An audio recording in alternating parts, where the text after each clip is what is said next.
Սա հենց այն քարտեզն է, որն սպառնում է մեզ։ Արտաքին թշնամին այո ուզում է մեզ ոչնչացնել։ Արցախի կորստից հետո հարձակում լինելու է հենց Սյունիքի վրա։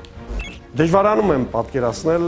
չեզոք արտաքին քաղաքականություն վարող պետություն, ինչպես Սառը պատերազմի ժամանակաշրջանում չմիացման երկրների կազմակերպության անդամներն էին։ Իհարկե, խոսքն ամբողջ աշխարհին չի վերաբերում, 193 պետությանը չի վերաբերվում, այլ այն երկրներին, որտեղ հատվում են աշխարհի մեծերի գերտերությունների ռազմաստրատեգիական, տնտեսական եւ անվտանգային շահերը։ Այդ տարածքներից մեկն էլ Նախիջևանն ու Սյունիքն են, որոնց շուրջ ընթանում է առևտուր Հայաստանի խլացված ձայնի պայմաններում։ Իսրայելի ծրագրի կողքին, հենց կողքին դնենք, Թուրքիայի, Ադրբեջանի եւ Հայաստանի անփառնակ այս իշխանության ծրագիրը, այսպես կոչված Զանգեզուրի միջանցքի հեռանկարը, ինչ կստացվի։ Դավիթի միջանցք, կողքը այսպես կոչված Զանգեզուրի միջանցք։ Կստացվի, որ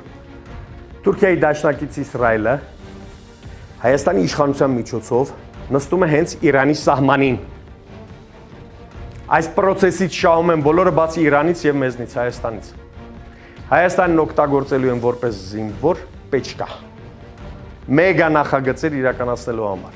Սյունիքում ամերիկյան ռազմական ներկայությունը նշանակելու է, որ Իրանին այլ ելք չի մնում, քան դիվանագիտական կապիտուլյացիան ՆԱՏՕ-ի թուրանական միջանցքի առաջ։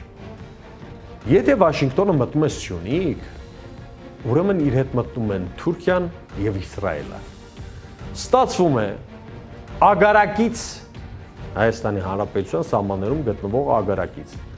մինչև Հորադիզ ուղիղ 155 կիլոմետր օկուպացված Արցախի հարավային ամբողջ դարպասը Իրանի համար այդ 155 կիլոմետրը դառնում է նատոյական սպառնալիք։